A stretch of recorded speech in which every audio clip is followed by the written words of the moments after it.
is the Pro Wrestling Spotlight, presented by Hami Media and the Pro Wrestling Reflection, where we discuss the very best of the best in pro wrestling history. And what you gonna do when Hulkamania and the largest arms in the world run wild on you? The two soundest wrestlers in the World Wrestling Federation, maybe in the history of the World Wrestling Federation, are right here, right now. Mr. Perfect and the excellence of execution, the Hitman. WrestleMania weekend isn't complete without the Heartbreak Kid, and he is on his way. He put hard times on Dusty Rhodes and his family. They think they got the answers. I change the question. You will rest in peace. Get used to it in Ric Flair, who you're looking at, the man.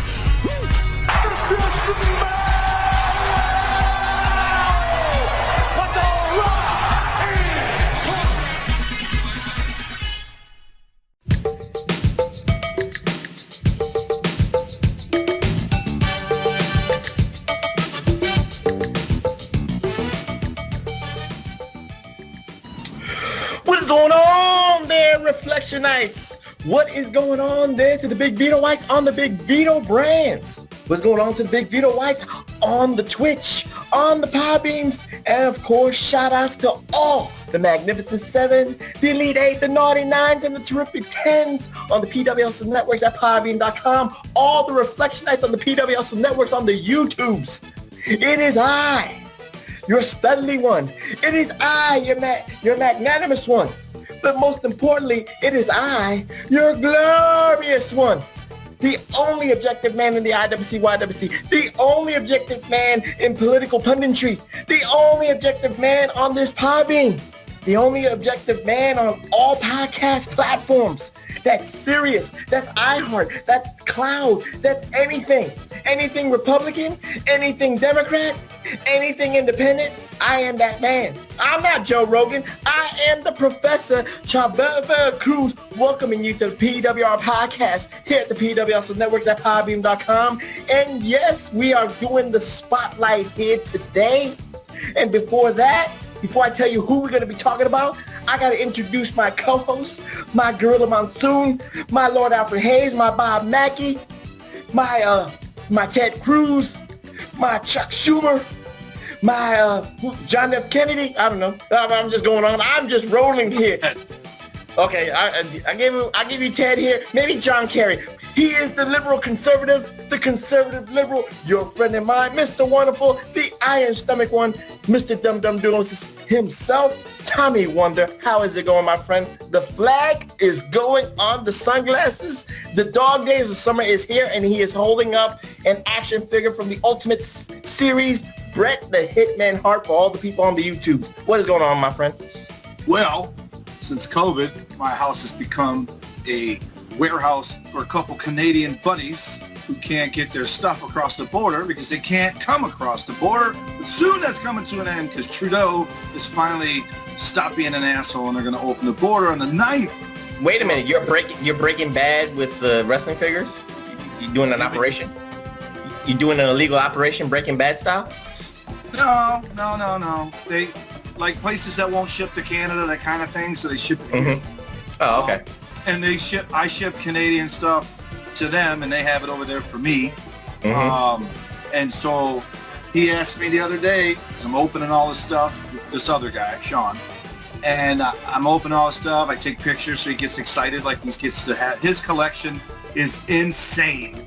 And one day I'll put pictures up on the Hustle page to show the podcast page to show this dude's basement, which is, it's not just wrestling. He's got wrestling everywhere, but he's got McFarlane football. He's got every NFL McFarlane they ever made, including the ones worth money and all that. But here's the kicker. The dude opens them all, so they're immediately worth half of what they would have been left in the packaging. So I keep my shit in the package unless it's the Hall of Fame basic figures that are $8, so $9, so I don't care. I'm not with them. There were 4 now. So but anyhow. So he's the bizarro 40-year-old virgin, even though he's not a virgin. He's just doing all the wrong rules. Right. Having good stuff. He because it's for him, right? Like, When he dies, I think his wife will literally put them all in a garbage bag and throw them away. Like, cause it ain't worth anything. He messed it up. Some of them are worth money, and some of them are very, very hard to find, so people will take them open. The rules say if it's open, it is already, not even the value is limited. It's half. But anyhow, he asked me, he goes, hey man, which Ultimate Editions are you still need? And I go, Sean, Brett, and the Warrior. And he goes, you got a Brett on the way to your house. And it came in the mail. I opened it yesterday. And so now I have Brett. Oh, cool. Warrior goes for about $250. And the sad thing is, I had Sean, Brett, and the Warrior in my hand. Every one of them I had in my hand at Target and did not buy them because they were $30. And I was like, what would I need extra arms and faces for? But they're such awesome figures. But I like them in the box too, right? So my first I got was Hollywood Hogan. I showed it on here. Then I got a Finn Balor because I wanted a Demon Finn Balor figure. Most of the figures aren't the Demon. They're regular Finn is for everybody, Ferndale Finn. So I didn't want that figure. I like his Demon character more than I like his leather jacket Fonzie character. So I got him, right. Nakamura, I got John Cena, I got Edge, I got Macho Man, and I think that's it. And the collection Reflection Ice will keep growing and growing as the year winds down. So either, what you see Reflection Ice behind him will grow. Off to the left side will be another shelvings of new figures, new action figures. Who knows? That one's going to get yanked. That's all Marvel. That's going to get yanked and be all WWE wrestling. I got WCW, AWA. I got all of it. NWA. Well, you're going to have sections. Marvel, wrestling. No, that'll be in the outside of the basement. This is going to be the wrestling room in here. My belts, all my title belts. Well, you know what? The one thing Cody Rhodes did good was bring that belt back for however long they had it back. Mm-hmm. But I didn't know he had that nugget shit. So of course there's that now. Now I feel like I got to get the nugget version. But you know what's ugly? What? The belt Tito wore as the Intercontinental Champion. It's terrible. Well, speaking of Intercontinental belts, Reflection Night, speaking of Tito Santana, this is the Pro Wrestling Spotlight here on the PWHustle Networks at PWHustleNetworks.com. I think I said it twice, but I don't care. I just love saying that over and over again. It is the spotlight on Tito Santana, TW. And you know what? Before we even talk about his career and everything, the reason I picked this is not only because I wanted to do some Latino wrestlers, because we already did the African-American wrestlers. We've already done some white wrestlers. So I got to keep, Holmes is for La Raza. I got to keep it for my brothers and sisters, for the Latino nation. But anyway, neither here nor there. But Tito Santana, to me, before we even talk about his matches, what his Hall of Fame career was, and what we remember about him so vividly, I'll say this before we even talk about his career, TW. Tito Santana, and I thought about this even before we started recording. And you might get this because of the NXT connection here, but Tito Santana, especially in, let's say, the mid-'80s, going strong with the Intercontinental division, the Workmen's division, him, Valentine, Muraco, Savage, you name it. That was one of the greatest divisions in the history of the WWF, when they all mixed and matched each other. But for me, I look at Tito Santana, and he reminds me, when I always say this about Johnny Gargano, he's the human roller coaster of emotions during a match. And you cannot deny, you cannot deny that Tito Santana, any match that he was in, when it was an Intercontinental title match or storyline, was a roller coaster that fans were so invested in. That's what I got. I compare him to Johnny Gargano, Mr. Wrestling, what he does on NXT TakeOvers. He takes you on a whirlwind roller coaster, TW, of emotions. Highs, lows, anywhere. What say you, TW? I think it's a great analogy, as Johnny Gargano is my current favorite with Adam Cole and AJ Styles, not Lee. And Tito is my very first ever favorite wrestler. I would say this about, no offense to Pedro and even Muraco, right? Okay. Muraco and Pedro were that old school wrestler, like that guy that was like your dad's tough buddy or tough brother or whatever. They looked like, for lack of a better term, carny wrestlers, right? They were just stocky dudes who really weren't looking to sell merch, for lack of a better thing. Tito was that first icy guy, and Valentine to a point, but he's the heel. So Tito, the baby face, the white meat baby face, if you will, who looked like a star, who could be on TV, because at this point, like I was watching one of the matches you sent the AWF, what that reminded me of was like our wrestling version of Glow, whereas Glow was more of a, I wouldn't even say spoof on wrestling, but not many of them were people who wanted to be wrestlers. They wanted to be famous, and so it was almost like actresses and models that did Glow. And in AWF, it felt like the audience was a canned audience. It felt like the boos and the cheers were the same trick from Glow, right? Choreographed, yeah, I get you. And so, but it made me realize something, because the AWF wasn't a wrestling company. It was a television show company, right? That used wrestlers, and they're still working. They're still doing it. And Hercules and Tito had a good match that you had me watch, and it had what you said, highs and lows. It was storyline. He was attacked before the match. He come out. They had the round system. They had all that stuff. But Tito told a story. The tag match we watched before we decided to watch before this. Him and Rick Martel in the AWA versus Brunzell and Greg Gagnon. Dude, 82. They're ahead of their time. They are working. Like literally, I never even knew that match existed.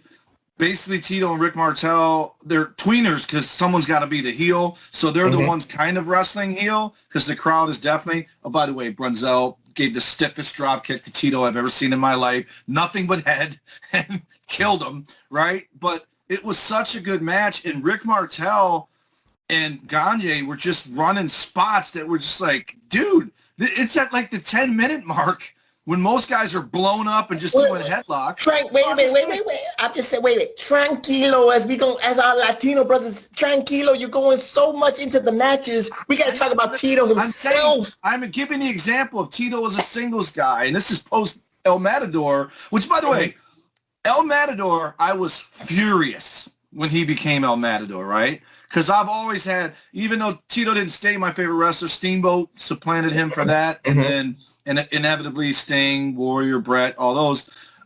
Tito he was a wrestler, man. He had the look. And then, again, I'm talking about all these matches. I didn't know that the reason he did the figure four was because he learned it to combat Valentine's figure four that he hurt him with. So we were going to talk about that.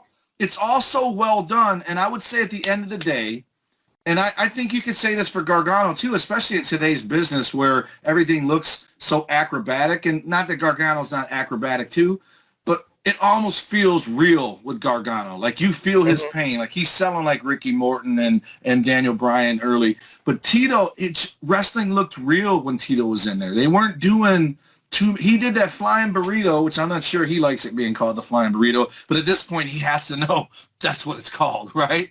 But it was called also the flying jalapeno.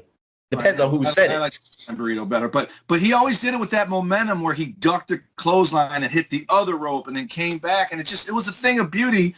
And even so, like when I started watching, he's already doing the figure four, right? Because I really started watching right when he lost to Savage, which I think was early 86, like February 86 or something like that. So that's really right when I'm getting into it hot and heavy. And I think he was the champ when I started watching, and that's probably what caught my eye with him. And ironically, Muraco was my favorite wrestler for 1 week until I figured out heels and baby faces, and then it was Tito for sure. But like I like that guy from the one show I saw. But Tito, he was a consummate worker. Like I don't think I ever watched a match with Tito, win, lose, or draw, that I wasn't entertained or worried about him, like when he was getting heat taken on him and all that. But you nailed it. Like he was a roller coaster. He's up and down, and everything he did crisp. And I think he threw a pretty good drop kick too. And he always had that stance. His wrestling figure from the LJNs, which I got to get me one. It no offense, Tito, if you ever listen to this, it is hands down the worst LJN likeness of anybody, right? Well, that was 83, 84, so those were not even good. No, those were like 85, 86, those toys.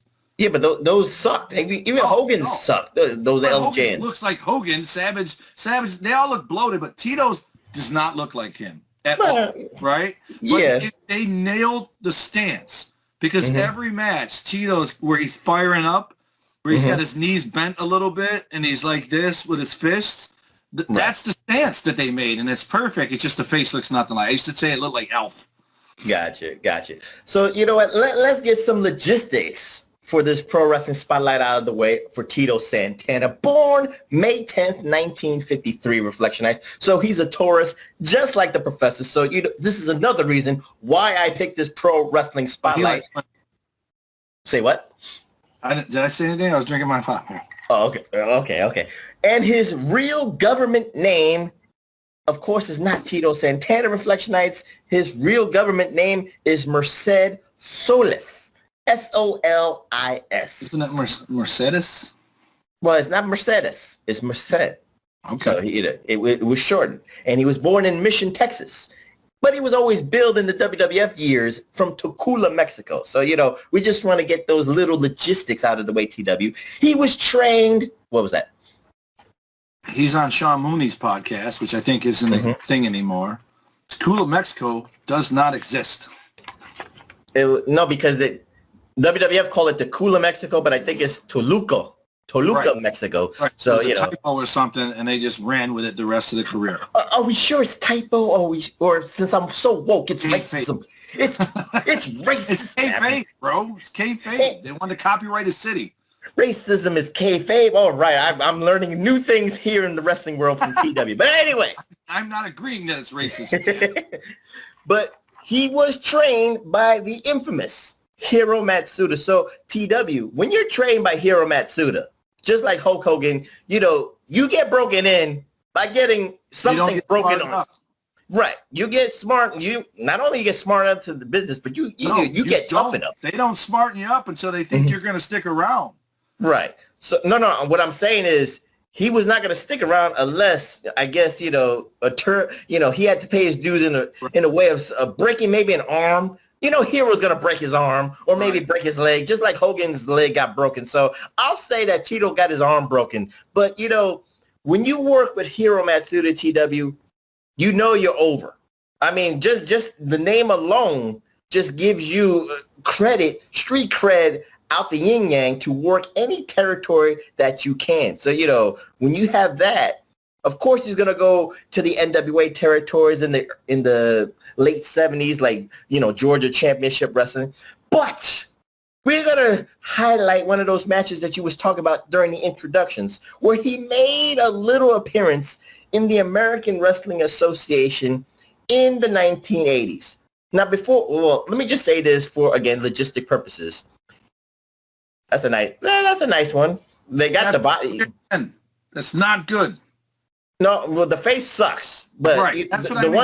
The one thing that they lied about, I'm sorry, Tito, I know you're going to watch this because Calavera Cortez is going to, you did not have abs. You did not have those rock hard abs. I'm sorry, Tito. You was very conditioned, but you did not have those rock hard abs. But anyway, Tito Santana did have tours in the World Wrestling Federation or the Worldwide Wrestling Federation, TW. Did you know that he was in 1979 there, and he was a tag team champion with the Polish Power, Ivan Putski. So I just want to give that. And the WWF?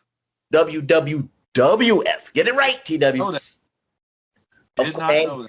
And those two defeated the famous Valiant brothers, Jimmy and Johnny Valiant. So I just wanted to give those credence here because Tito did tour all over. He did the NWAs. He worked for Vince Sr. So all that stuff all parallels each other. But let's go into the AWA because this is where, he was there for a couple of years, TW. Let's give or take maybe about 2 years, maybe 2.5 years tops, from 80 to 82.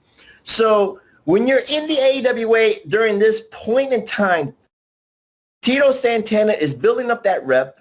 And of course, how do you build up your rep? By having those 60-minute draws with the great incomparable Nick Bockwinkel, which he did. He challenged for the AWA Heavyweight Championship of the World. And of course, you know how Vern Gagne booking is. He's so close to getting the title, but either it's a draw, it's a schmaz, or Nick Bockwinkel cheats. So he already develops his street cred there. But let's talk about a match that not a lot of people know because everybody knows from the WWF that Tito Santana and Rick Martel tag team there as Strikeforce. But here in the AWA, they two have some kind of link. They were a tag team here fighting the AWA Tag Team Champions of the World, the High Flyers, Greg Gagne and Jumping Jim Brunzell. So, TW, it's so, apropos, as I would say. The 6 degrees of separation, Jim Brunzell, Killer B in WWF, Rick Martel in the WWF Can-Am Connection and Strikeforce, and, of course, Mr. Chico himself, Tito Santana, will make that WWF appearance in a couple of years. But you know what? This shows you that Vern Gagne has an eye for talent.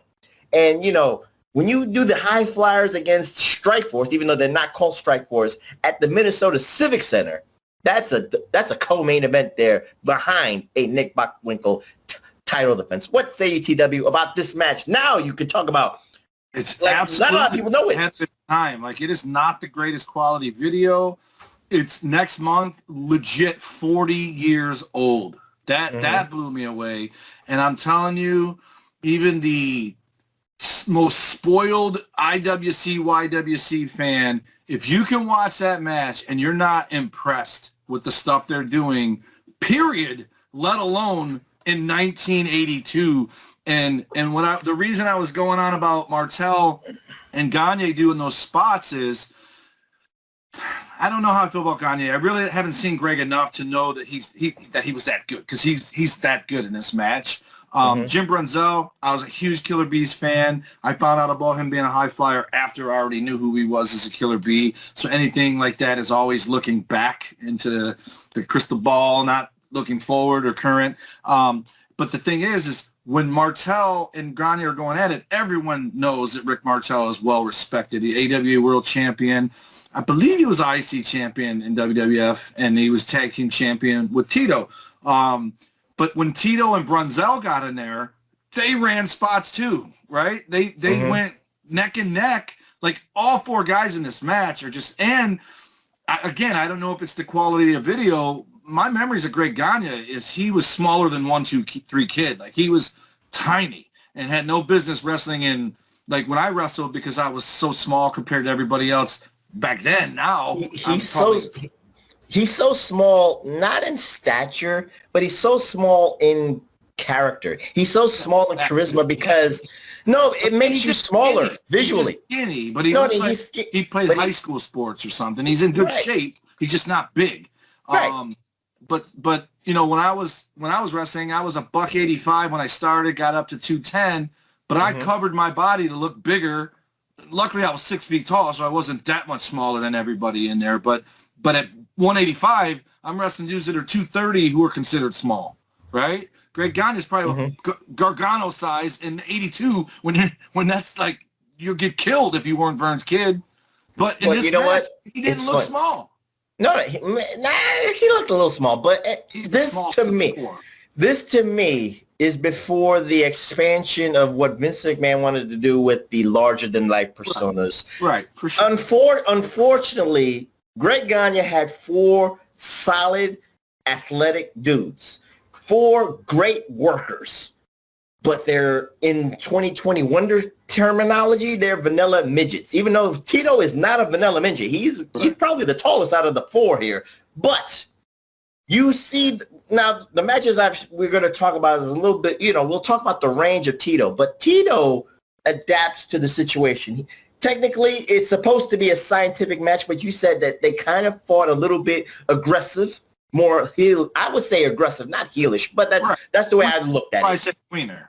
They were tweeners. But Tito adapts to the style. And before we even talk about those matches in the WWF, TW, talk about the style that he chose to fight here, not only as a tweener, but people say that Tito Santana, when he throws a punch at you, it's stiff as fuck. What say you?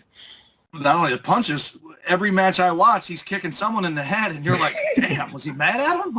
He's stomping heads. I can't remember if it was Brunzell or Gagne, but I'm just going to tell myself it was Brunzell, and that's why that drop kick at the end was so stiff. Because, dude, that Tito's bump on that drop kick almost looked like he was knocked out, because it looked like he was going to go bump, and he was like, shit, and just fell backwards, because it was just, and it was sideways. It was an awkward.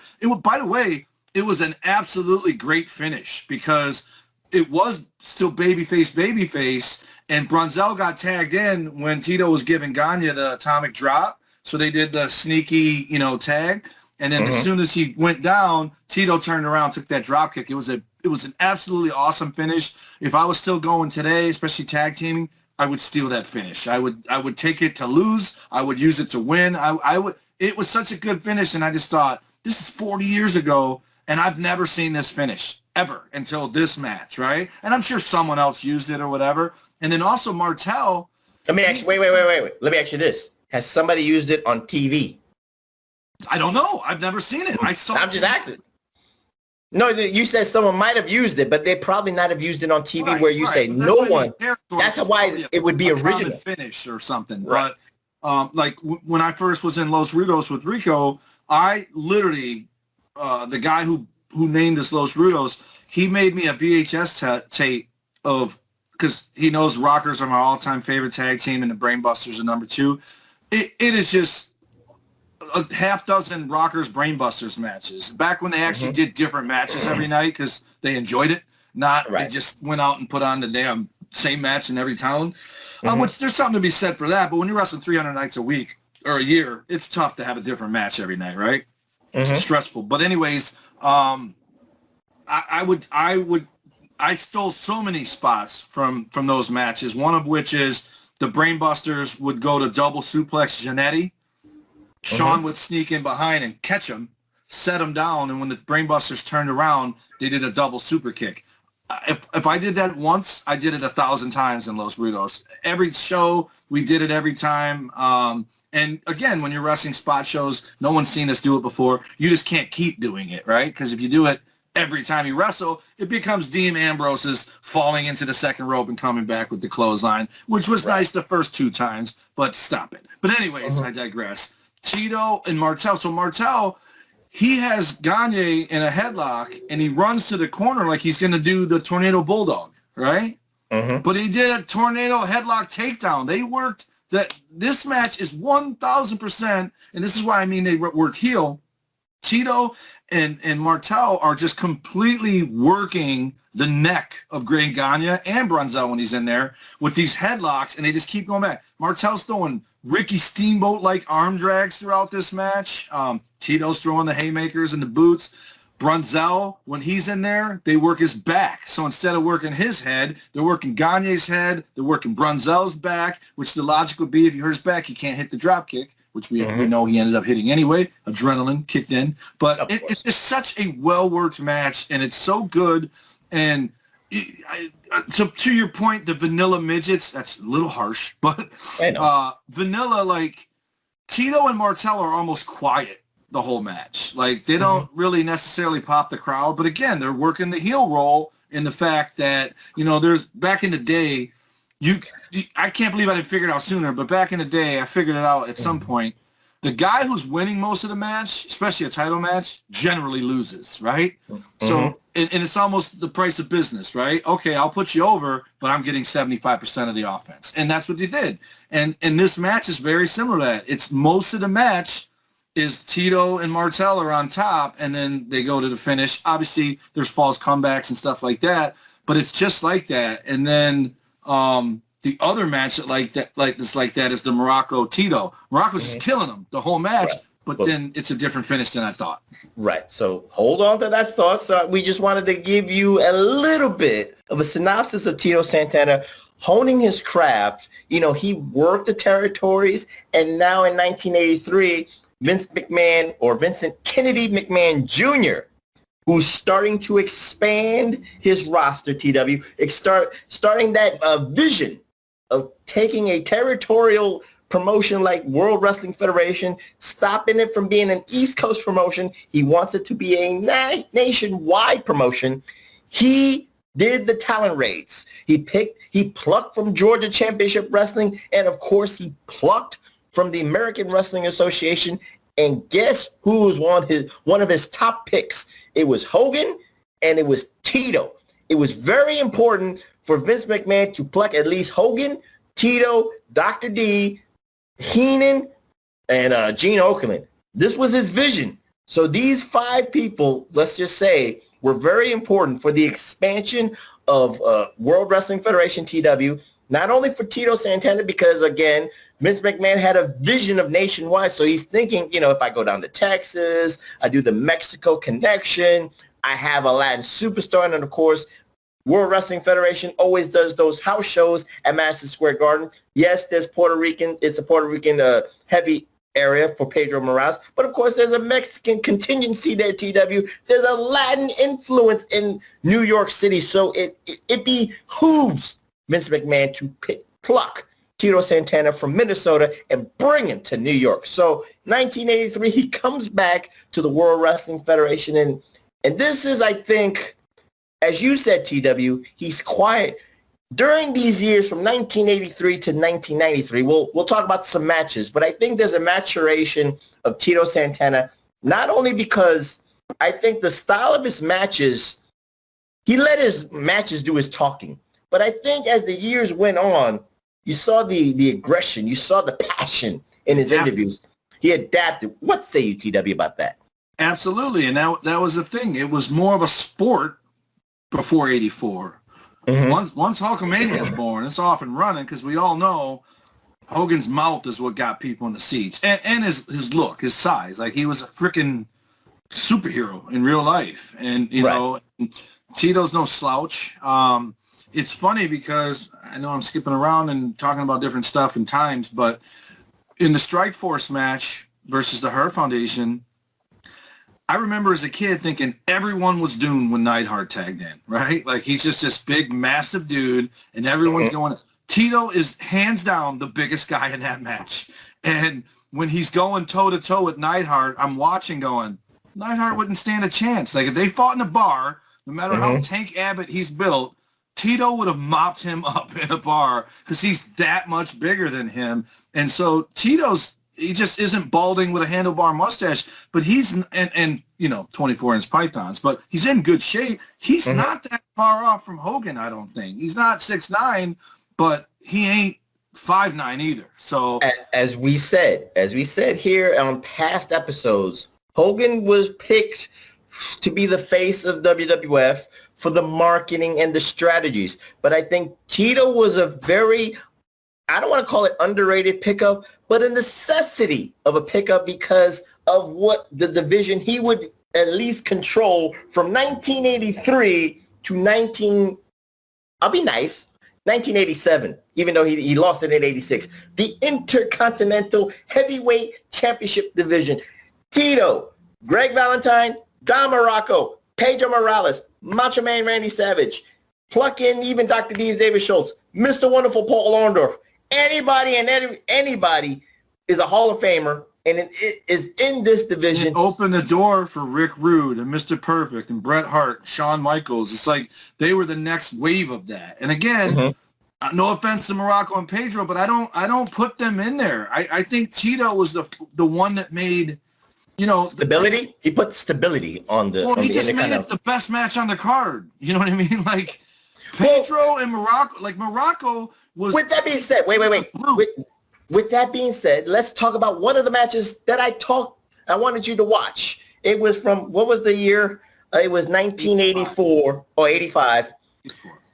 Tito is chasing Don Muraco. He is the Intercontinental Heavyweight Champion. And this is one of those matches in the world famous House of Wrestling, Madison Square Garden. The crowd loves Tito. Yes. But again, let's talk about this match with Muraco and give the Reflection Nights TW the picture of how the crowd loves what Tito Santana is doing, the roller coaster ride, but also the wrestling style that Tito brings. Now it's one-on-one. He doesn't have to make Martel look good. He doesn't have to make anybody look good. He just has to make Muraco look like $1 million and put himself over as the babyface. What say you, TW? But this is the match I'm talking about. It's a pretty long match. I had to watch 2 10-minute parts. You sent me Daily Motion, but I found it on YouTube split up. A lot of headlocks, but they work them, right? They're not rest holds in this match. At one point they might be because it's 20 minutes, but they're working and he's grinding on them or whatever. But the more, not the kind you like in your DMs, different kind of grinding the headlock. So, but Tito takes a lot of heat, and these are the crowds I miss, right? Because they pop for what they're supposed to pop for. Like the false comebacks, the false hopes, the near falls, and all that stuff. And basically, he does it to a T. He sells when he's being beaten up. There's bear hugs. There's all this. And Muraco, it's ironic because I'm watching him in this match, and this is '84. I think it's January of '84. I think it was. This is the birth. This is the birth of Hulkamania. This was the undercard co-main event, you could say. Yeah, so January '84, and then the Valentine match was '85. But again, it looked real. But Muraco, I'm looking at him like, man, he looks like he's probably in his 40s there, right? Which would make him 80 now. But I mean, he's definitely longer in the tooth than Tito. Tito looks really young compared to Muraco in this match. Tito looks like 30s, but not late 30s. And so Muraco, and I just thought, wow, he looked better in '88 because I think he got all gassed up when he was the Rock Don Muraco. But he was much bigger. Here he just, and that's what I mean, he had that Carney wrestler build, and Pedro had that Carney wrestler build. And they point out that it's Lord Alfred, or not Alfred Hayes, it's Pat Patterson's commentating with Monsoon. There's a third guy, I couldn't figure out who it was, but he grew a beard, which we both know you can't do that in the WWF today. You can't just show up with a beard one day, Zack Ryder. So, you got to stay with the consistent look or whatever, and we're putting toys out of you, kid. You can't be growing beards. But it's just a well-done match, and, again, different ending than I thought was coming, because I thought, okay, you're going to show me something, but it was a good match, and I think it's one of those matches, especially at Madison Square Garden, they're probably testing to see what the crowd thinks of Tito. They probably want to see what would they do if Tito was, because he hadn't been IC champ yet, right? Not yet. He was chasing for that. He was chasing him during the territories. Fun for me is I started watching wrestling when Albano was already a good guy. So seeing Albano out there with Muraco was like, whoa. Like, I thought he was only with tag teams. I didn't know he went out there with, He was a manager. He was Heenan before Heenan got there. So that's how valuable. Yeah. And then he gets in there, and by the way, botches the Andre the Giant fall into the ropes and tie your arms in there. He botches it and just says the heck with it and rolls out of the ring. It comes up another side to make up for it for the finish. But very, very, very throwback match. But Tito still got his stuff in. Like I said, he's a high flyer before that's a thing, right? Right. He's almost the first luchador, right? Arriba. Well, but he's just ahead of his time. Right. So let me try to sum this up, because you always said the Intercontinental Championship is the workman's title. Right. I think Tito Santana is the analogy for the Intercontinental Championship. I think if it wasn't for him and his match and his fuse with Muraco and Valentine, we'll talk about Valentine in a second, that's where your terminology workman's title comes from. Even if you don't give the credence to Pedro Morales, I can respect that. But I think Tito Santana solidified the workman's attitude. I don't mean that in a bad way towards Pedro. I don't remember a lot of Pedro. Pedro was like... No, I'm not saying it's a bad thing. I'm just saying Tito is the analogy. The look is what I'm saying.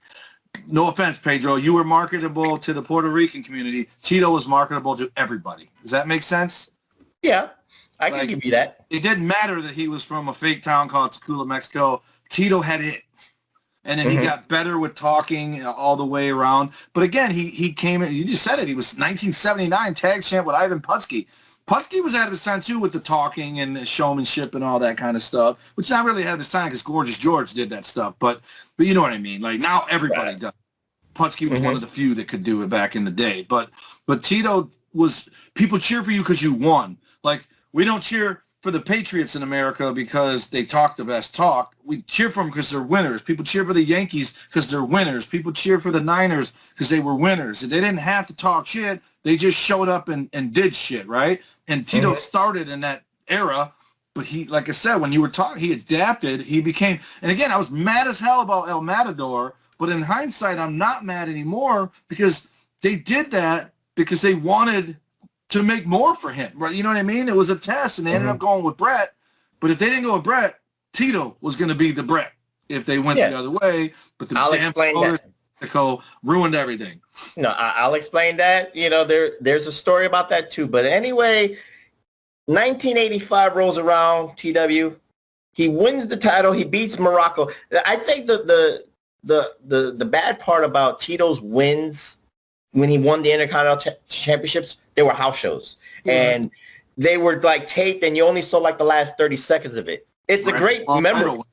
It's a great memory, but, you know, he didn't get that, you know, he didn't win it on MTV's like War to Settle the Score. He didn't win it at WrestleMania 1 or anything else. He got cheated to me, not getting a high-profile TV spot to win his Intercontinental title matches. But in 85, you know, late 84 to 85, he's in a hot and heavy Intercontinental Championship program with Greg the Hammer Valentine. Storyline-wise, short and sweet, Reflectionites, he breaks Tito's legs, kayfabe. And, of course, Tito has got to adapt to a rugged style because it's almost like, you know, when you look at the kayfabe commentaries, TW, they talk about it. It's almost like fighting like your own self because they both were stiff as fuck. Right. Greg was stiff with his forearms to the back and then the neck. And you knew it that you was in a match with Valentine. And of course, we talked about Tito Santana with those punches. He stiffed you back. Even he paid you back. He paid you in incentives. But with the storyline that he adapts to Greg Valentine's style, he incorporates the figure 4 leg lock.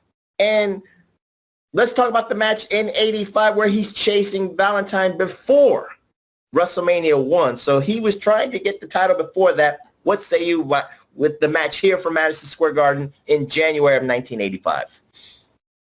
Valentine? Yes. Absolutely stiff as bricks the whole match. Valentine, I've never been a Valentine guy, right? But he's had some pretty impressive, you know, the Junkyard Dog stuff with the dog collar and Piper. I think he had dog collar with Piper. I think he had some stuff with Flair. But that's all before my time. So literally my introduction to Valentine is post IC championship reign. He was tag champs with Beefcake when I started, you know, and I watched the Bulldogs chase them. And I've met Valentine multiple times. He would not know that because he was never there, even though he was there when I met him. But he was one of the boys. He sat in the locker room with us. They didn't put him in a separate room or anything like that. And he would hold court and tell stories and stuff like that. But he, to me, was just this tag team wrestler because it was either with Beefcake or he was with Honky Tonk Man. And then and Dino Bravo. He was with Dino Bravo for a bit. Yeah. So to see him with all this other stuff, but he was quiet. And he did talk sometimes when they did the interviews with Jimmy V and Beefcake when they were Bulldogs were chasing him. He'd have some cocky one-liner or whatever. But he cracked me up in this match because he took his robe off and folded it and rolled it up so that the outside of the robe was, or the inside of the robe was the outside. So in case it got sat in a puddle or something like that, it wouldn't ruin the good part, right? Like, it was just funny to me because if you watch him, then he hands it to this dude outside the ring and gives him the old point, like, you better not fuck that up. You know, like, take care of it. And they kept saying, that's a $7,000 robe, which it probably wasn't $7,000, but it probably wasn't cheap either. So yeah, he tried to get that Ric Flair swag, but it just wasn't believable. So as I'm watching him, I'm like, okay, he's got the blonde long hair, he's got the robe, and he's got the figure 4 leg lock. But what set him apart from everybody else, and usually you're never going to hear me say this, is a good thing, he didn't wear knee pads. He just, he looked like a throwback wrestler who from the 50s, who had the wherewithal to be a modern day wrestler with the gimmicks, right? So, but he's second generation. He never came across to me as a Ric Flair wannabe, right? No. And he had some pretty awesome robes with the hearts on them and stuff. And I thought, like, Flair's just said Ric Flair on it, right? But here's a funny thing. Tito comes to the ring in this match, and he's got that big poofy red jacket on that says Santana on the back of it. I swear to you, it's the same jacket that Paul Roma and Jim Powers wore as the Young Stallions. It's almost, but it's not as bright red. But I looked at it, I was like, man, I go, if that thing didn't say Santana on the back, I would think he was wearing one of their jackets to the ring. But they didn't team up till about 86, 87. So, So, again, he's chasing Valentine. Now, before we even talk about anything, they were chasing for the coveted Intercontinental Championship. But during this time period, 84 to 85, this was the worst and ugliest green-strapped Intercontinental Championship title. I'm not a fan of it. I never liked it. Even the heavyweight championship was a little greenish with the straps for Hogan, and I didn't like it either with the gold. Yeah, it was so ugly. It was silver and green, and my memories of it was I actually, the one I thought I remembered was smaller and burgundy, but that might have been the one Pedro had, and then I switched it to that one. But when Valentine took the robe off, I'm like, I don't even remember this belt, and then I started thinking. I think you told me on a different show the Intercontinental title that I have, both the Warrior version and the modern Cody Rhodes version, modern, that's 10 years. Savage got that belt, right? He was the first one to have that belt, or did Tito have that? Tito had it and lost it a couple of months after that. That version of the belt. Yes. I just remember him with that damn ugly one, whatever, but he must have been the first one with it then, because Valentine's got that green and silver one. Yeah. So let's put a cherry or a bow on this. What did you think about the match, the ending of the match with Tito chasing Valentine? I didn't like it at all. I get it because it was a house show, right? It was to build for WrestleMania 1 for the storyline that didn't really happen because Tito didn't even fight Greg Valentine. I think it's kind of funny with the politics. So this is the way I look at it here. WrestleMania 1 starts, and Tito will always have this. He was the first man to open WrestleMania, and he fought the Executioner. Now, if we had social media, TW, and Reflection Nights, the Meltzers and the Alvarezes and maybe the Professors and the A-Tracks would be debating about how Tito got disrespected. He's fighting the Executioner. Why isn't he fighting Greg the Hammer Valentine? He should leave and go to the NWA or AWA or some shit like that. So, let's try to incorporate 2020 Wonder, impatience. Who did Valentine work? JYD at WrestleMania 1. In a dog collar match. Was it a dog collar match? No, it was just the Intercontinental title match. And JYD won by DQ? He won by DQ, yes. Okay, so let me tell you why it probably didn't happen. For one, it is not disrespectful to be the opening match of any show. The second match is the one that you feel slighted, right? No, I know that. When you're the opener for any show, especially if it's a spot show in a new town or a TV special, whatever, they trust you to start it right. That's why you're out there, right? For him to do WrestleMania, that was Vince's house. So to trust Tito for that match, I think, is a tip to Tito, and to have him beat the Executioner is you also got a solid guaranteed win, and he did go on to win that belt back from Valentine. And yes, in hindsight, makes way more sense for him to win that belt from Valentine at WrestleMania 1. Would have been a nice feel-good story, but it was also early in the year, so they probably wanted to drag it out a little bit longer. And in hindsight, yeah, it's terrible to look back and see some George Wells versus Jake the Snake, these matches where it's just basically Saturday morning superstars on WrestleMania. But there could be two different logics to it. One, okay, if we have nothing but good matches and then someone turns on Saturday morning and sees this shit, they'll be like, whoa, where's the competition? So you almost have to show that that's what the TV show is. And also, when we did an older Starrcade, I was stunned to see how many job matches they were on Starrcades, right? I thought it was all, pomp and circumstance, all great matches. 7 title match. I thought they were all NXT takeovers. No, they had, probably the Ding Dongs probably wrestled on a Starrcade. It's just, I didn't know.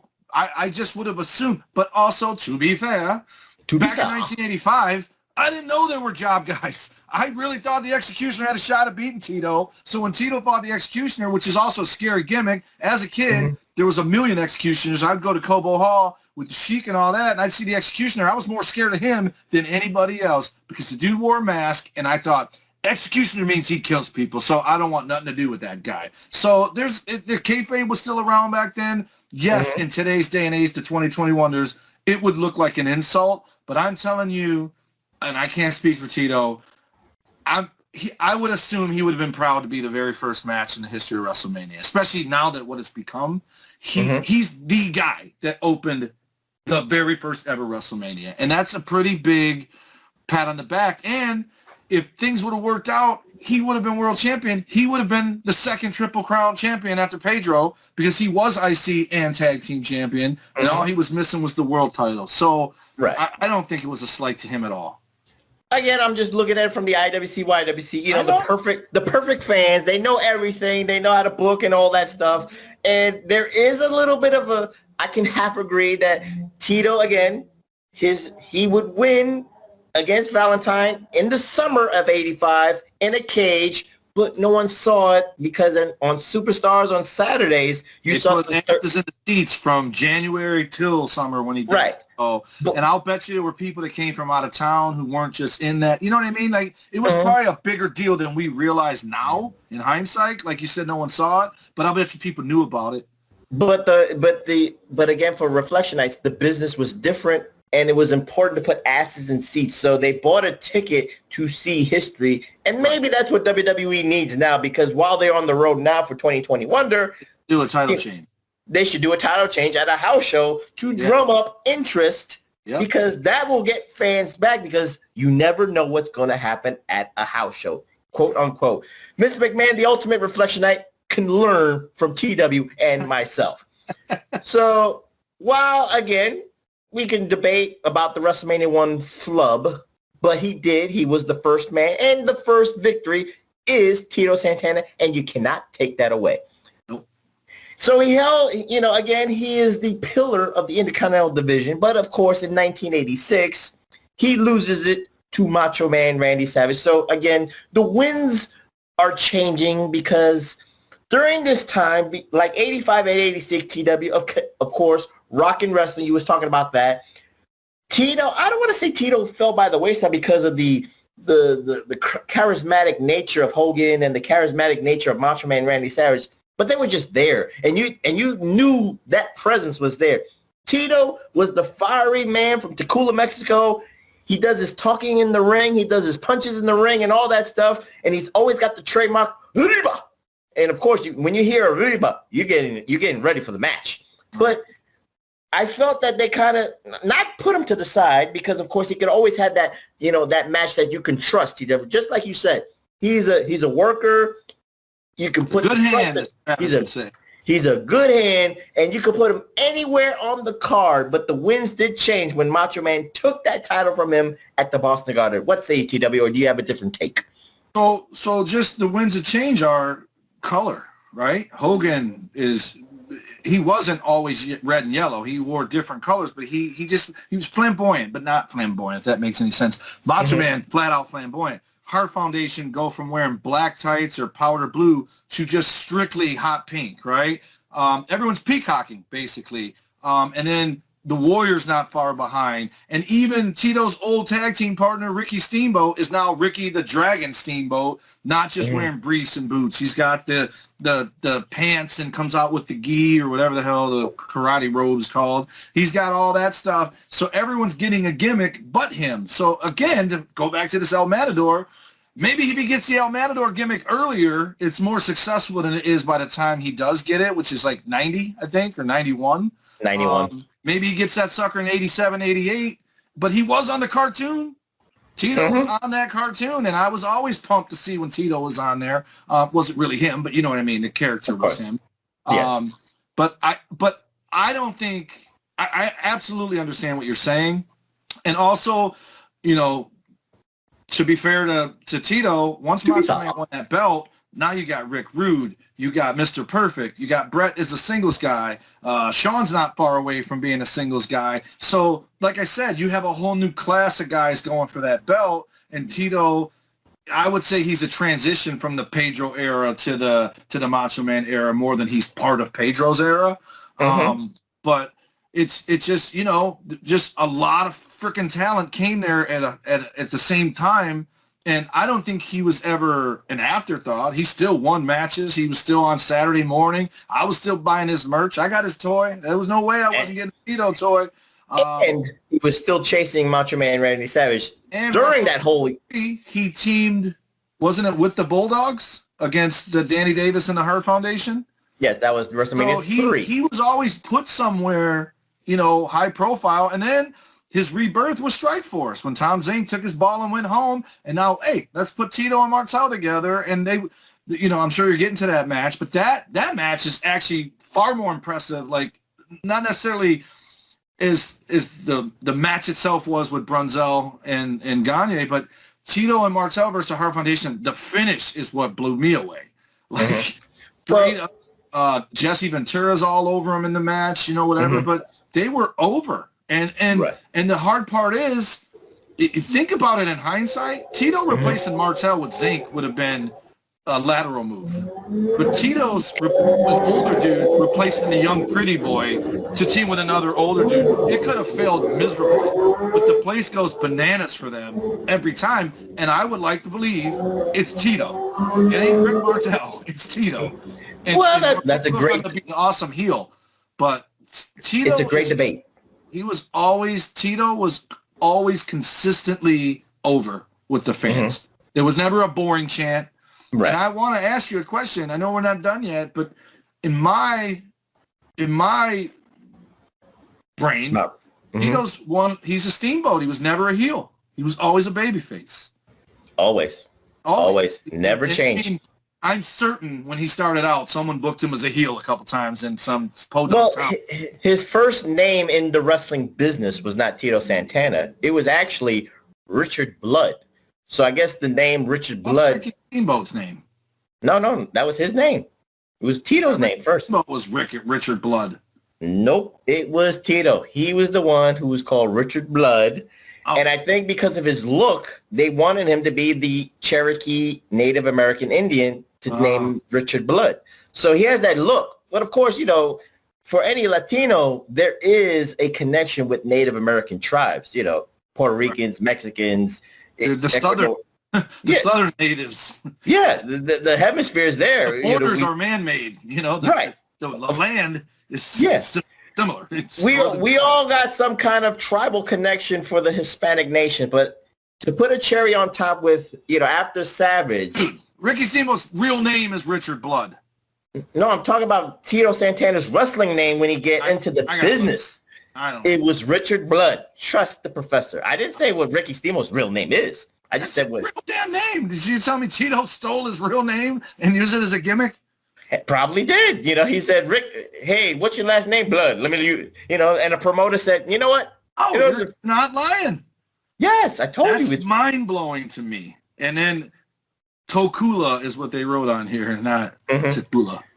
To put a ribbon on this, he lost to Savage, but like you said, he was a good hand. WrestleMania 2, he teamed with, JYD against the Funk Brothers, and of course, WrestleMania 3, you don't have to talk about the six-man tag team title match, the six-man war between the Hart Foundation and the Bulldogs. What? Tito won a King of the Ring? I didn't even know that. Before they were called King of the Rings. Of course he won it. Again, this is a great example, TW, of he is not celebrated on TV. All of his accomplishments happen on house shows. But at least one thing on TV happened that we all remember on Superstars of Wrestling. You said it. Tom Zink took his ball and went home. He had a contract dispute with Vince McMahon. He wanted to leave the World Wrestling Federation. Tito Santana was doing Spanish commentary for some strange reason, and they incorporate. No. But he was too young to me to be doing commentary at that time. It wasn't the Jesse Ventura. I got injured, and now I'm moving to Spanish commentary. He was just doing it, but it was for an angle with the Islanders to join that feud with Rick Martel. So he needed a tag team partner, and of course, September of '87, TW. We could talk about the match. Them against the Hart Foundation for the Tag Team Championships. And, of course, Strikeforce. On TV, they kind of lumped together visually on TV. It was like, let's just see if they, put them together, see if they can draw me some money. And it worked. I liked that team. Rick Martel had the Canadian on his butt cheeks. And, of course, Tito Santana had the Mexican sombrero hat on his butt cheeks. And they had the lightning bolt on the other side. and the lightning bolt on the other side. And they had a name. If they had the Strikeforce name in AWA, maybe I would have took them more serious. But again, now we know that they have some kind of history. But they, of course, in Vince McMahon's bubble, they didn't have a history. They didn't even met each other until the WWF, which is sad. But, we could have been told that they had some kind of kingship spirit relationship that made Tito be drawn to Rick Martel. But let's talk about this match.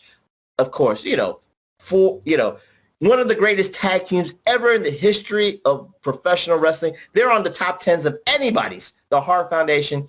Strikeforce is not on everybody's top 10. They're underrated. I'll give you that. But what say you about this? This surprised the hell out of me in my young 10-year-old professor mind. I didn't expect it coming. I didn't see it coming. But it makes all the sense because of the way Vince McMahon books to make everybody happy with the payoff. What say you, TW? You said it's the September of 87? Yes, September or October. And it was like on Superstars, right? Yes. This was his only television win that we all can celebrate. So think about it. This year starts with Dark Saturday for me. Hogan getting his necklace ripped off by Andre. The Bulldogs losing the belts to the Hart Foundation on TV. That was when Bulldog had to carry Dynamite to the ring because he couldn't even walk. And now it all makes sense because that WrestleMania, Tito teamed with the Bulldogs against Danny Davis and the Hart Foundation. So here he is now, 6, 7, 8 months later, teaming with Martel to beat that same Hart Foundation on TV the same way they won the belts on TV. Wasn't a WrestleMania, wasn't a Survivor Series. So it's almost like Tito was booked pretty solid in 1987 and everything gels, right? Because I think he was teaming with the Bulldogs because I think there was a spot or two where Danny Davis cost him matches on TV. He accused Danny Davis of costing him the Intercontinental title in 86, and they carried that storyline in 87. Right. So he had heat with Danny Davis, and that's why he came to the Bulldogs and then now he's with Martel. So Tito's the original knight in shining armor. He's helping the Bulldogs. He's helping all the vanilla midgets, as you call them, the short dudes, right? Right. But in this match, it's well done. And, I talk about this before on here. I always try to watch champions when they come to the ring and see how they are with that belt and see the look on their face and see if there's a tell that they're losing the belt, right? And most guys aren't marks for belts, so you're not going to see it. Bret is. Unless it's indies, right? Okay. So Bret Hart does stuff with that tag belt with Neidhart. And I just thought, that's so well done. Like, he's looking at like it's his baby, but he's smiling so that when he loses it, he can pout. These damn videos end right at the finishes, so I don't see the aftermath. But no part of Bret looks like that belt is the last night he's having it, right? You know what I mean? And I think they went on to win it back from Demolition a year later, but as faces when the Road Warriors helped them or whatever. It was Nasty Boys, something. Yeah. But it's just well done. And if I can give away the finish. Go ahead. The whole match, Jesse Ventura is saying, we need a referee to keep Strikeforce. They like getting in the ring 2 at a time all the time. And that's how it ends. Martel's doing something to Neidhart, just waves Tito in. They do a double gut buster. And then Martel puts him in the backbreaker and he taps out in like 2 seconds. And I'm like, what?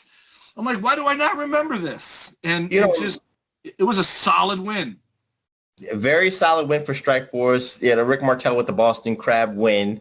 And, of course, Tito Santana with the punches. I think Tito, Martel was the technical guy. Tito was the good guy, Jim Neidhart. Yeah, you and I are right here. Bret, he was Potato and Bret. And then look at this match. 3 of 4 go on to become Intercontinental Champion. Well, 1 was already, and 2 go on to become Poor Neidhart, just tag team. Was he tag team champions with Owen? No.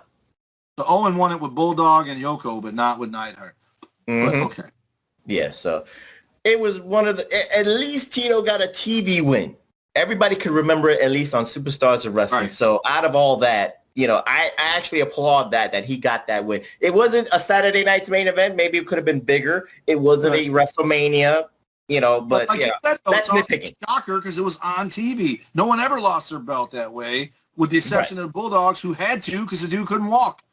And that's what's needed for wrestling today. You need at least certain, again, for WWE, it's not about changing titles on Raw or SmackDown. It's about those house shows. They need to change titles on house shows so that you get, even the main event I take. On the network, maybe, but we'll see. But anyway, neither here nor there. They lose the tag team championships at WrestleMania 4 to Demolition. And then, of course, Tito squanders into singles competition because of Rick Martel's injuries. And, of course, in 89, Strikeforce reunites, but then breaks up, kind of Barry Windham-esque, where Rick Martel betrays Tito Santana against the Brainbusters. And, of course, the summer of 89 is about Tito and Rick Martel, the model Rick Martel. This was career. The what? Best run of his career. Model or Tito? The model. Oh, okay. I thought I'm just. Rick Martel is the best run of his career. Everything came together because he showed charisma. He did good promo. Everything was good. Man, we've talked about Martel promos in the past from AWA. Mm-hmm. They were not good. He is well-rounded by the time he's the model. But now he was fun. Yes, but now from this point of 89, 90, and before the El Matador gimmick starts in 91, late 91, he's a serviceable hand again. He went to the finals of the Intercontinental title tournament when Ultimate Warrior relinquished his Intercontinental title because he merged. He beat Hogan, so he didn't need to keep the Intercontinental title. Perfect. Oh. He beat Tito in the finals of the Intercontinental Championship tournament there. With the Perfect, yes. It was a clean win for Mr. Perfect and a solidifying win. Another AWA guy. AWA connection, and you beat Tito Santana, Intercontinental Championship. Yeah. That's a legend right there. So that says something. But he's serviceable, we could say. And now we could talk about the gimmick that came too late. Now, here's where it gets quandary because you and I have conflicting stories about this because you keep talking about, they were going to tour in Mexico. Now, I heard a podcast, Bruce Pritchard's podcast, and he explained that it was between Bret Hart and Tito Santana to at least, get the shot at the heavyweight championship. The only thing that Bruce Pritchard says, and you can go with the story that you've heard for many, many years and you want to rebuke it, but Bruce, this is what Bruce says, whether he's lying, I don't care, but this is what he says. It was because of a European European tour that they had.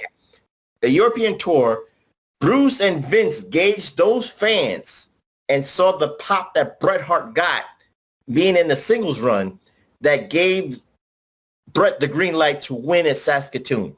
I guess Tito didn't go over with the European crowd, and that's why he did not get a shot and a run at the time. That might have been the final thing, but what I had heard, and I'm almost positive he talks about it on Mooney's podcast, they wanted to break into Mexico. They wanted like WWE to be in Mexico like they already were in Canada. Mm-hmm. So you don't even need Bret anymore because you're already in Canada as far as that. But by breaking into Mexico, if Tito's their champion, he's going to draw the fans who are like, screw that. We're all about tradition. We don't want your Yankee wrestling here, right? But they did a couple tester shows or whatever it was, and the Mexican promoters never paid Vince. They never gave him the money. So they were like, hell with Mexico. So now it could both be true.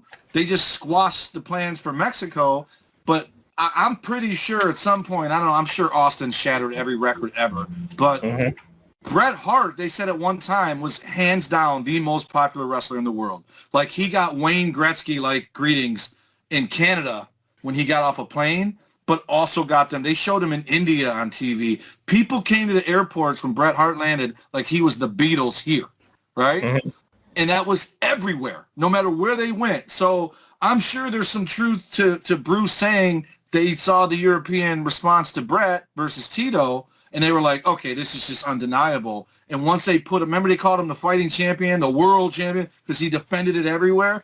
And they showed Bret Hart was over everywhere. There was nowhere he wasn't, which is still, to me, mind-blowing how they did that heel turn where he still got cheered in Canada and booed everywhere else. It's still, I'll say it a million times, the greatest angle ever. I don't care what you think about NWO. Bret cheered in Canada and booed in the States enough that Canada booed Austin, who was the biggest thing ever, is just nuts. It's crazy to me. But I still can't help but think that could have been Tito and that could have been Mexico instead of Canada with the heat in the States, which that would have made Tito not a career face. So it just wasn't meant to be. Well, when you shared this podcast with Tito Santana because you're such good friends with him, just put a little snippet. Put a little Talavera Cortez. Put a little snippet there saying, "Could you settle the debate between myself and the professor? Who's right?" I don't have a debate. I'm telling you what you heard and what I heard could both be true. But he's the ultimate. He could tell you the truth because it's coming out of Tito's mouth. That's what I'm just saying right now. He already did on Mooney. So. But let's put a ribbon on the El Matador gimmick because you said it was a couple of years too late, which I agree totally. But to be fair here, I think this was Vince's last attempt for the loyalty that Tito gave to the company of the World Wrestling Federation. He did not want Tito to go. He said, let's try to do something here for the 90s. And again, you talked about Shawn Michaels, you talked about Bret Hart breaking away from the Rockers and the Hart Foundation respectively. They're going a little bit smaller. Tito could actually, lead the next generation of smaller guys and put on kick-ass matches. But again, he needed a hook and a gimmick, and the El Matador gimmick happened. So the flying forearm, the flying jalapeno, the flying burrito turned into the horns because he did not do one. He did both because he actually did this kind of move, and he beat his opponents with the double forearm. What say you about the El Matador gimmick? I liked everything except for the gear, right? Like the long green pant, like the AWF thing. He came out with that jacket. Mm-hmm. And even if he had a stupid hat on, right? But if he could have still just been his Tito stuff, right? I think it went too far with the look. But I like that they put pink in it. It was pink and green. Mm-hmm. And B, that move, and him doing the Don Flamenco before he did it all. It was too much, right? And then also you said it came to be in late 91. Well, guess what he is? He's Shawn Michaels' first singles victory at WrestleMania in 92. Right. So they gave up on it quick. So that might have been the opening match. Shawn beat Tito in the opener in 92. It could have been, yeah, it could have been. And I just remember being, damn it, because Shawn's my guy, but Tito's always been my guy. And I'm like, man, and it felt like Tito versus Executioner, except Tito is the Executioner in this one. And I just thought, wow, But again, the AWF that we're going to talk about, he still wore a Matador jacket, not the same one that he had in WWE. It was a different one. Mm-hmm. And he kept his hair in that little gimmick, like not the man bun, but the bun in the bottom. And still, but it worked. You know what I mean? Like it was a good look. It's like Bret Hart wearing that Captain Crunch jacket, like before he went full leather, he would have that not leather jacket that had the big shoulders on it and stuff. You like the half Matador look at AWF, but you hated the full Matador look. I like the Matador to the ring, and Tito once the bell rings. Mm-hmm. That's what I liked. And I think people would have taken it more serious. You wish those pants were tearaways so this way he could have his shorts. Yes, like Garza. Like Garza gotcha. Takes the pants off and he's just got gear. That would have been perfect. And the ladies would have went crazy. And I looked at it at the time. If you look at it, I think the Undertaker's a couple years in by now. The lower body was the Undertaker's gear. The little fake shooter pads that went over the boot, like they were fabric that went over his boot into the pants, but it was all one thing. So it was like it was like they phoned it in. I ain't never seen no Matador dressed like that. Again, Vince McMahon, I don't know, maybe he was smoking the good stuff that Greenpeace gave him, but he wanted to give a gimmick to Tito because of, I think in the way I look at it, he wanted to pay him back with the loyalty that he gave to the company. And he probably thought that the Mexican kid Tito would get money from the merch, is what I'm saying. I don't know if any 90s kid wanted El Matador merch. I'm being real right there. I want the El Matador figure. I still want it. Well, now because you want to collect it, I see that. But at that time, no 10-year-old kid wanted to have El Matador merch. I'm sorry. I'm just being real, Tito. I'm sorry here. But he leaves the World Wrestling Federation in 93. And before we talk about AWF in 1994, he had actually made a pit stop to my organization, Get out of here. Yes. And in 1993, he becomes the ECW heavyweight champion by defeating the magnificent one, Don Muraco, TW. So it's Eastern Championship Wrestling. It's not extreme. Well, it's not extreme yet, but it's... Okay, that makes more sense to me then. It was NWA Eastern Championship Wrestling, right. But the ECW legacy of the heavyweight championships does belong to Tito Santana. So I just wanted to give credence to that. And, of course, we're going to talk about this organization to close out this pro wrestling spotlight. The American Wrestling Federation. You say it's a television show. I say it's a dinky organization that tried its best that only lasted for about a year and a half. But the inaugural AWF Heavyweight Champion of the World was Tito Santana. And the look of it looked like it was going back in time to the nostalgic studio era with fans just coming in and being, telling you when to cheer, when to boo. It felt choreographed, like we said. Very produced. I think they produced this in Las Vegas where Glow was, so I'm not sure about that. But he is the inaugural heavyweight champion. And the last match we could talk about here is the match against Hercules Hernandez, another ex-WWF retread. Again, the good thing about the AWF is they welcome all the stars from the 80s to be here in the 90s because they still offer that clout. Former WWF superstars here today. Yeah. So what say you about this match? Now it's 1994. Tito Santana is a little bit older, a little bit wiser. He's a refined Matador here, but you actually like this match more from this 1994 card. Why is that? Because he got to wrestle. He just wrestled, and Hercules looked rough. And I think this is after he was the Super Invader in WCW for a while, or yes, right around that was 92. Yeah, and he didn't look good, and I don't know how much longer he was alive after that because he didn't look good at all there. He almost looked like Manny Fernandez. He was jacked when he was Hercules in the WWE. Remember when he had the big hair?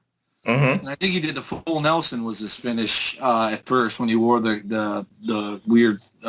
he had the full Nelson and the torture rack. Yep. So, but anyways, he looked rough. The Sheik, Adnan El-Casey was with him.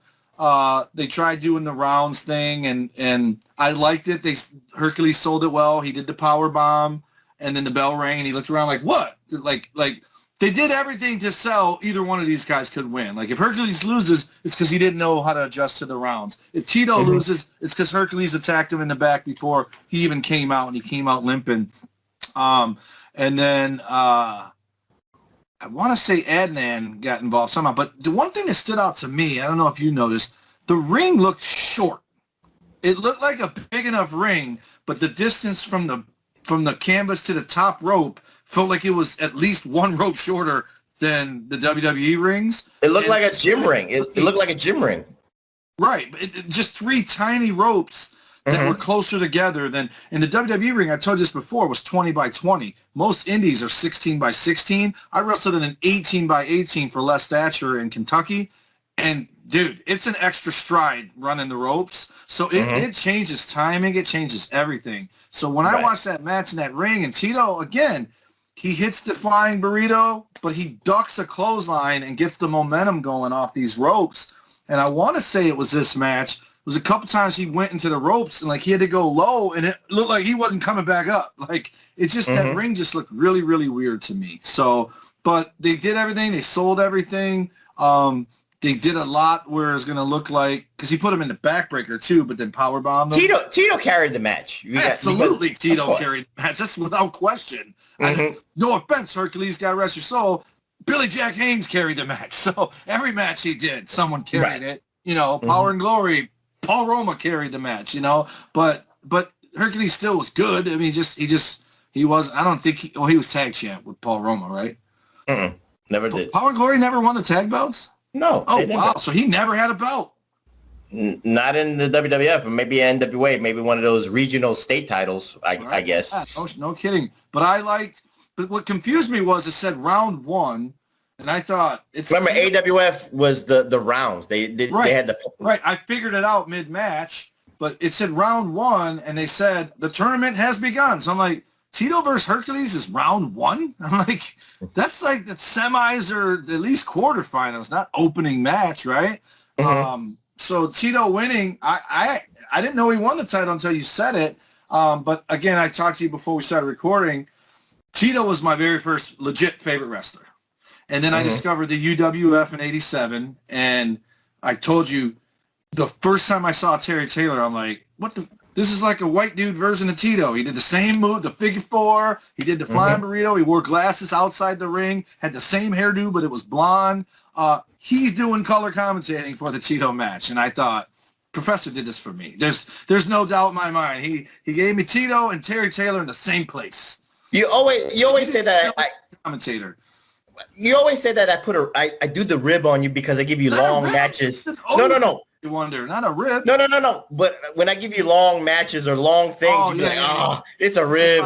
Valentine match. I did not know that I gave you Terry Taylor gloriness here. So I'm glad I popped your cherry for Terry Taylor commentating on a Tito Santana match. So everything worked out here. So, again, we close out here. Tito Santana today, sometimes he does the indie circuits. He does the appearances. He does the trade shows. He signs memorabilia. He does go in the ring from a time or two. He's been doing that since 1995.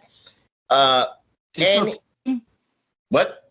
Is he still teaching? Wasn't he a teacher? He is teaching Spanish in a town not too far from Bombay, New Jersey. Really? Yes. Still married to his college sweetheart. Just had an anniversary. He put it on Facebook. It was his 40th anniversary, I think. Some big number like that. Happy 40th anniversary, Tito Santana, to your college sweetheart. And again, he's still living around the Bombay area. He teaches Spanish, teaches gym, and I think he teaches a class at an independent wrestling school, TW. Oh, wow. That's awesome.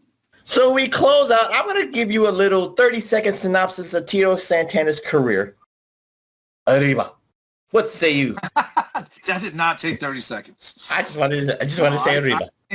I think he's inductee into the Hall of Fame in 2004, so he's not one of those guys that they made wait for it. Ironically enough, Rick Martel just put out a tweet that people think. But I'll say this. He didn't get his because with the WWE and pay-per-views and the USA Network, he did not get his chance to televise his thank you speech. Right. It was private. So that's. Again, for the third time. Also inducted Tito Santana. He got inducted, rightfully so. I don't think. I mean, I don't know him personally, and I don't know how. I would think no one. I want to say Brett's never had anything but nice things to say about Tito. Like anybody that's never said anything, it's always nice things to say about him. He's obviously a consummate professional. He's again when you got 11, 12-year-old me turning on wrestling on Saturday for the first time, and then a week later I return. He's one of the guys that got him and Paul Orndorff, God rest his soul.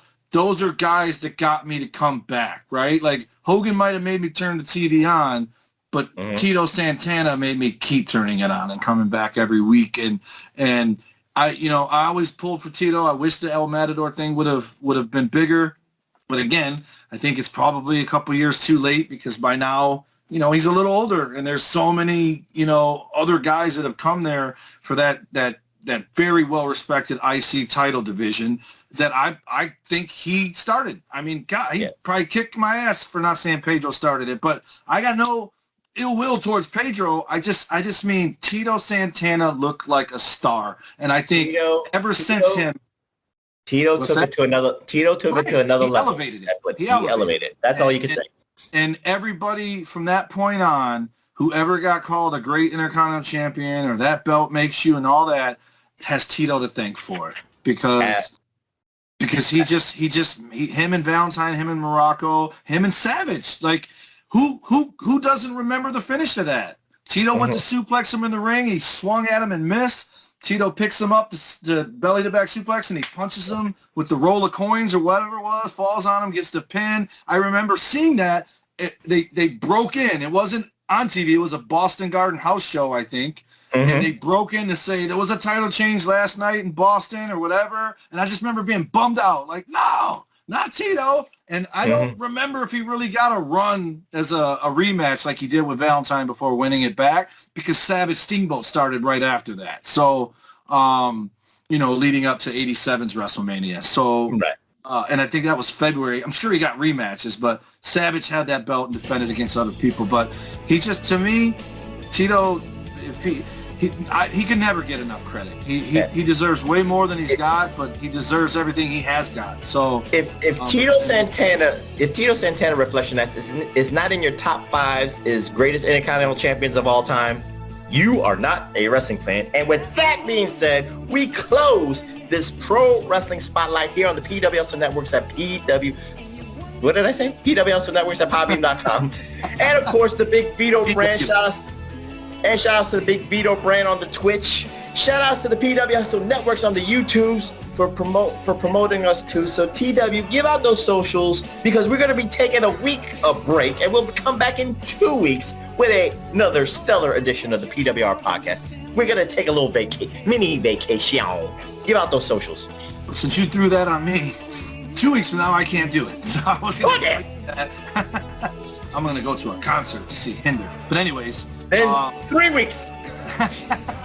All right, so the show is at PW Reflection on Twitter. Then you got Big Ray Hernandez, he tirelessly does this stuff for us, and a week later he's always talking to us in the messages about, he's screaming at his podcast machine, Ever Rise, because I couldn't remember the name of the team. I couldn't remember either. Right. So Big Ray Hernandez. Pretty soon I'm just going to light a candlelight vigil for JB, but he's at the P1JB. Come back, JB. I don't know what we did to you, but come back, man. Well, you got 2 weeks, JB. We're off for 2 weeks. Yep. And then mine at Tommy Wonder 19 for political nonsense on the Twitter, or at the Tommy Wonder for the more fun Tommy Wonder wrestling chat and music and pop culture. Snapchat's number Wonder, no space. Facebook.com/Tommy Wonder.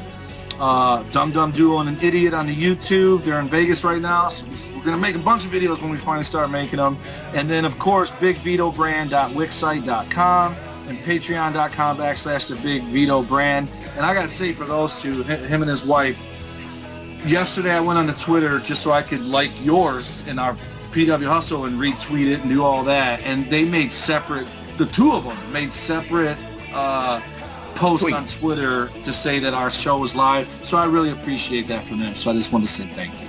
Shout out to the Lagrassos, Big Vito and Noel Lagrasso.